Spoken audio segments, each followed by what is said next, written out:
ஒரு அழகான பெண் ஒரு விமானத்தில் ஏறினாங்க. ஏறி தனது சீட்டை தேடினாங்க. கண்டுபிடித்து அருகில் போனால் அவங்க சீட்டுக்கு அடுத்த சீட்ல 2 கையையும் இழந்த ஒருத்தர் உட்கார்ந்து இருந்தார். இவங்களுக்கு அவரை பார்த்ததும் ஒரு மாதிரியா இருந்துச்சு. இந்த ஆளு பக்கத்துல நாம எப்படி உட்கார்றதுன்னு யோசிச்சு விமான பணிப்பெண்ணை கூப்பிட்டு எனக்கு வேற இடத்துல சீட் அரேஞ்ச் பண்ணுங்கன்னு கேட்டாங்க. அதுக்கு விமான பணிப்பெண் ஏன் என்னாச்சு உங்க சீட்டுக்குன்னு கேட்டதுக்கு எனக்கு அவர் பக்கத்துல உட்கார்ந்துட்டு வர அருவருப்பா இருக்கு அதான் அப்படின்னதும் விமான பணிப்பெண்ணுக்கு தூக்கி வாரி போட்டுச்சு. பார்க்க இவ்ளோ டீசென்ட்டா இருக்காங்க, ஆனா இவ்ளோ நாகரிகம் இல்லாம பேசுறாங்களேன்னு சங்கடப்பட்டாலும் எதுவும் பண்ண முடியாது. அவங்க பயணியாச்சு, வேற வழி இருங்க மேடம் நான் பாக்குறேன்னு சொல்லிட்டு செக் பண்ணி பாக்குறாங்க. எங்கேயும் சீட் காலி இல்ல. அந்த பெண் கிட்ட திரும்பவும் மேடம் எந்த சீட்டும் காலி இல்ல, கொஞ்சம் வெயிட் பண்ணுங்க, நான் கேப்டன் கிட்ட பேசிட்டு உங்களுக்கு வேற ஏதாவது மாற்று ஏற்பாடு பண்ண முடியுமான்னு கேட்டுட்டு வரேன், அது வர பொறுத்துருங்க பிளீஸ் சொல்லிட்டு கேப்டன் ரூமுக்கு போனாங்க.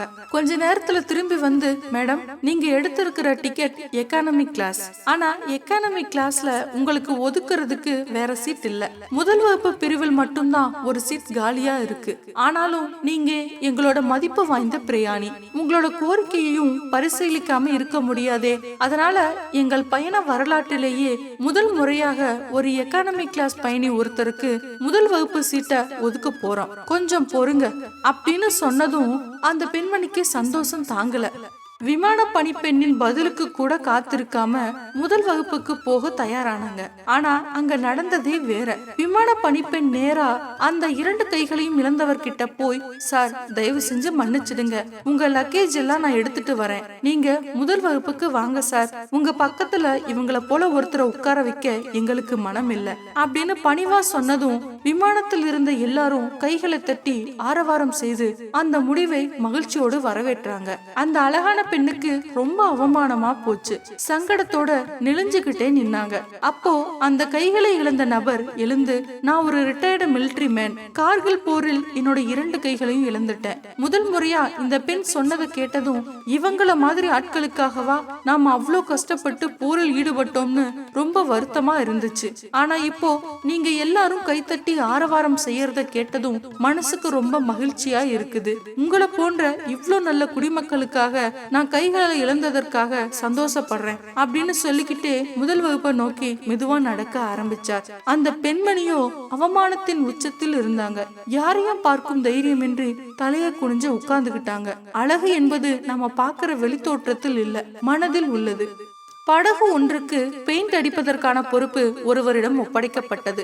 அவர் பிரஷ், பெயிண்ட் என்பவற்றை கொண்டு வந்து படகு உரிமையாளர் வேண்டிக் கொண்டதை போலவே பிரகாசமான சிவப்பு நிறத்தில் பெயிண்ட் அடித்து கொடுத்தார். பெயிண்ட் அடித்துக் கொண்டிருக்கும் போது அந்த படகில் ஒரு சிறிய ஓட்டை இருப்பதை அவதானித்து உடனடியாகவே அந்த ஓட்டையை சரிவர அடைத்தும் விட்டார். வேலை முடிந்ததும் அவர் தனக்குரிய கூலியை வாங்கி கொண்டு சென்று விட்டார். அடுத்த நாள் படகின் உரிமையாளர் அந்த பெயிண்டரின் வீடு தேடி வந்து ஒரு பெருமதிப்பு மிக்க காசோலையை கொடுத்தார். அது அவர் ஏற்கனவே கூலியாக வழங்கிய தொகையை பார்க்கலும் பன்மடங்கு அதிகமானது. பெயிண்டருக்கோ அதிர்ச்சி.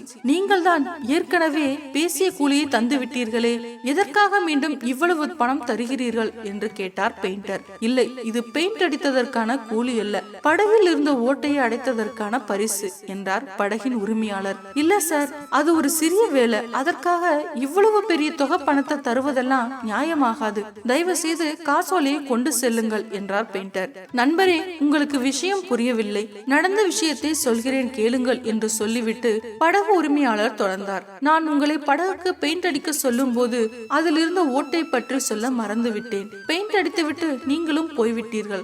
அது காய்ந்த பிறகு எனது பிள்ளைகள் படகை எடுத்துக்கொண்டு மீன் பிடிக்க கிளம்பி விட்டார்கள். படகில் ஓட்டை இருந்த விஷயம் அவர்களுக்கு தெரியாது. நான் அந்த நேரத்தில் அங்கு இருக்கவும் இல்லை. நான் வந்து பார்த்த போது படகை காணவில்லை. படகில் ஓட்டை இருந்த விஷயம் அப்போதுதான் நினைவுக்கு வர நான் பதறி போய்விட்டேன். கரையை நோக்கி ஓடினேன்.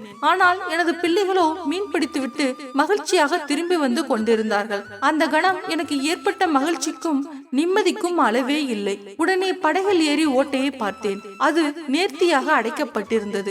இப்போது சொல்லுங்கள், நீங்கள் செய்தது பெருமதியற்ற சிறியதொரு வேலையா?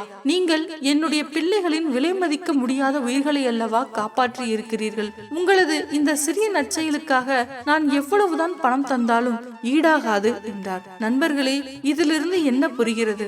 யாருக்கு எங்கே இப்போது எப்படி என்றெல்லாம் பார்க்க வேண்டியதில்லை. நமக்கு சந்தர்ப்பம் கிடைக்கும் போதெல்லாம் பிரதிபலன் பாராது உதவுவோம். பிறரின் கண்ணீரை துடைப்போம். நம் கண்முன்னே தெரியும் ஓட்டைகளை கவனமாக அடைப்போம். அப்போதுதான் நமது ஓட்டைகளை அடைப்பதற்கான மனிதர்களை இறைவன் அரியாபுரத்திலிருந்து நம்மிடம் கொண்டு வந்து சேர்ப்பான்.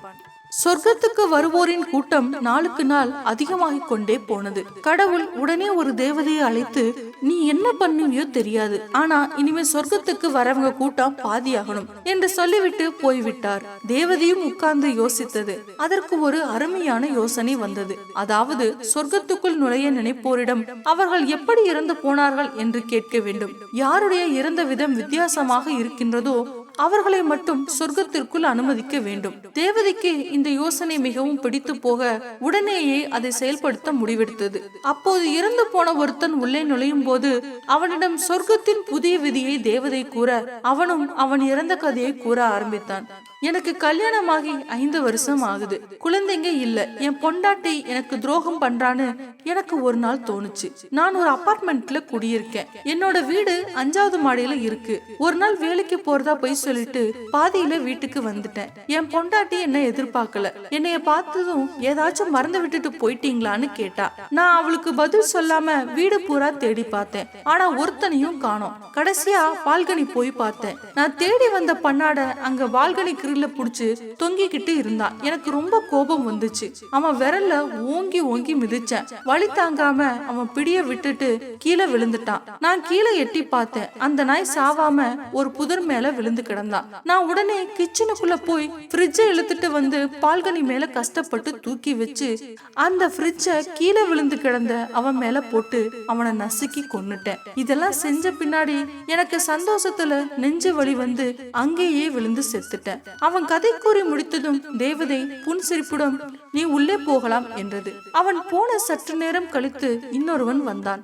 அவனிடமும் தேவதை புதிய விதியை பற்றி கூற அவன் அவனுடைய கதையை கூற ஆரம்பித்தான். நான் ஒரு அபார்ட்மெண்ட்ல 6வது மாடியில குடியிருக்கேன். நான் எப்பவும் ஃப்ரீயா இருந்தா பால்கனியில யோகா பண்றது வழக்கம். அன்னைக்கு அப்படித்தான் தலைகீழா நின்னுட்டு இருந்தேன். திடீர்னு பேலன்ஸ் மிஸ் ஆகி கீழே விழுந்துட்டேன். நல்ல வேளையா 5வது வீட்டு பால்கனி கிரில் கம்பிய பிடிச்சுக்கிட்டேன். அந்த வீட்டுல ஒரு புருஷனும் அவனோட பொண்டாட்டியும் மட்டும் இருக்காங்க.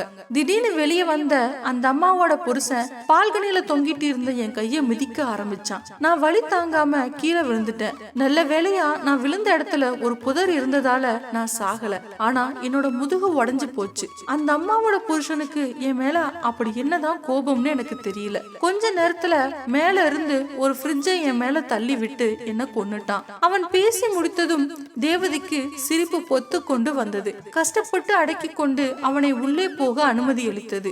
3வதாக ஒருத்தன் வந்தான். அவனிடமும் தேவதை புதிய விதியை பற்றி கூறியது. அவனும் இறந்த கதையை கூற ஆரம்பித்தான். எனக்கும் பக்கத்து தெருவில் ஒரு அபார்ட்மெண்ட்ல குடியிருக்கிற ஒருத்தனோட பொண்டாட்டிக்கும் இடையில 2 வருஷமா கள்ள தொடர்பு இருந்துச்சு. அவன் புருஷன் வேலைக்கு போனதும் அவ எனக்கு போன் பண்ணுவா.